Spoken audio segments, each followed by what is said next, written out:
as a joke, but it's actually true.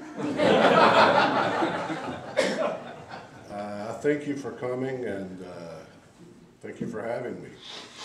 And tonight, I have a message for you of hope and change. Because without change, there's no hope.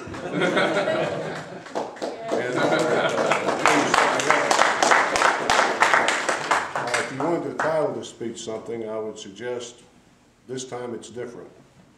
And by that I mean, that title came to me. I had my insurance agent in my office the other day, and we were talking about everything but insurance, as we usually do. And in discussing the economy, he said, oh, you know, he's a big Republican, by the way, but he said, we'll get through this. I mean, we've been through this before. We've had hard times before. You know, by this, people will be buying again by this summer. So he thinks that people are going to go back to using their credit cards, which are maxed out, to buy Chinese goods that they don't want or need, to incur additional debt to fuel the economy again. But I don't see that happening.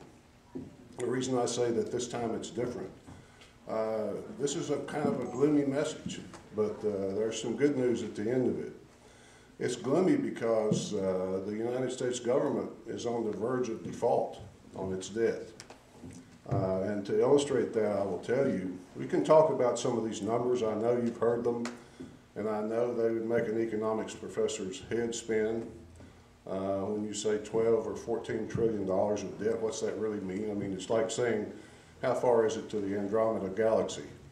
The answer is a long way, but what difference does it make? But what I want to show you about the debt is it's really high, and it does make a difference. It makes a big difference, and that's why it's so different right now.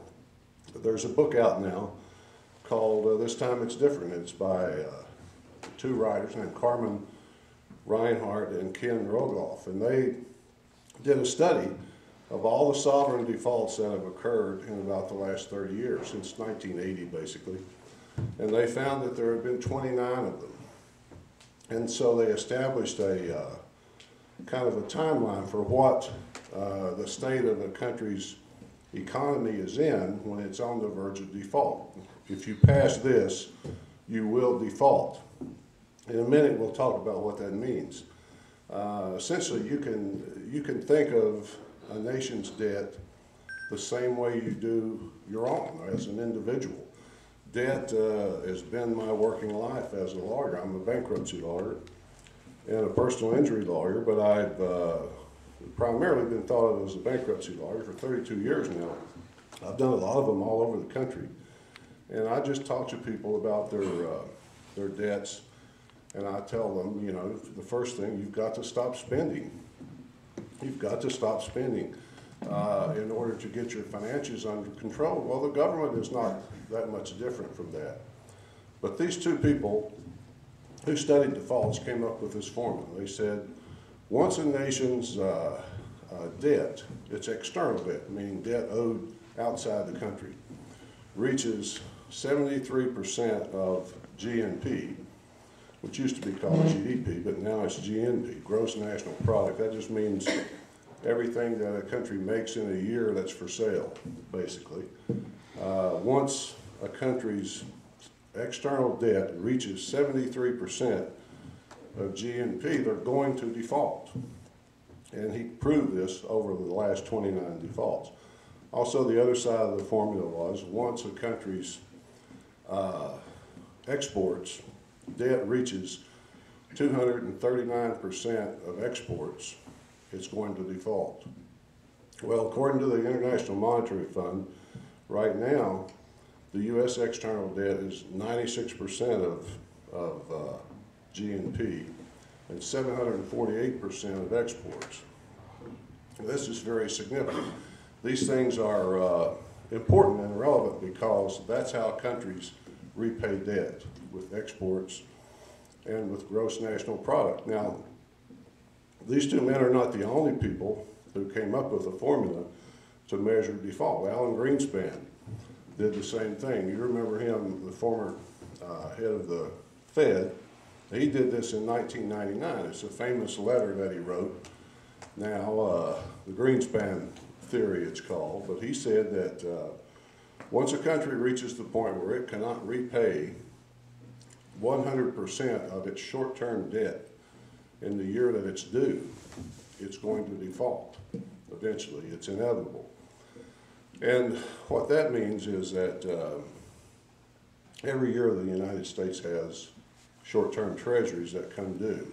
They have to be rolled over. It's like if you went out and bought a CD, you know, you might buy a 5-year CD. At the end of 5 years, you know, you can take the money, give me my money back, or you can renew it at whatever interest rate is prevailing at that time. Well, that's where the United States is with a lot of its debt. And it has $2 trillion. You know, trillion is a big number, you know. The government carries billions around in their pocket as beer money now. If it's not a trillion, they're not interested.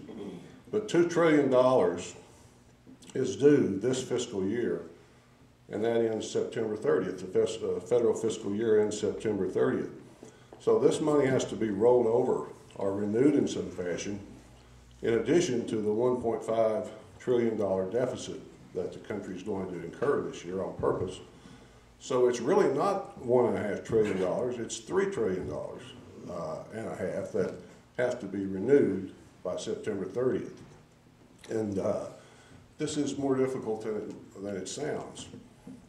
Because if you take Greenspan's formula and you apply it to the United States, you take foreign currency reserves.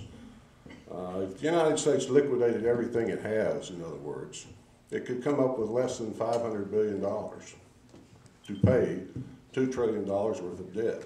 Now, what if these foreigners, the Chinese, the Japanese won't do it, but the Chinese could, said, look, we want our money back. You know, give us our $2 trillion. Right now, depending on how you measure it, we could redeem between 17 and 37% of that debt. In other words, we'd be in default if they demanded their money. And what does that mean, in default? Let's hold that off for a second and look at exactly what we mean by external debt and where the United States stands. You've probably heard this. We have a $12.5 trillion external debt right now. And that's just been extended to $14 trillion by Congress because we expect a $1.5 to $1.6 trillion deficit this year. I mean, this country could learn such a lesson from what Jim just said about the Constitution Party. We have a no-debt policy. Here in the national government, we have a nothing but debt policy. But $12.5 trillion at interest. When you spend more than you take in, there's only one way to close the gap. You've got to take on debt at interest.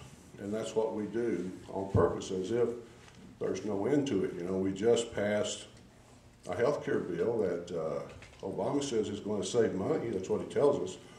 But the Congressional Budget Office says something different.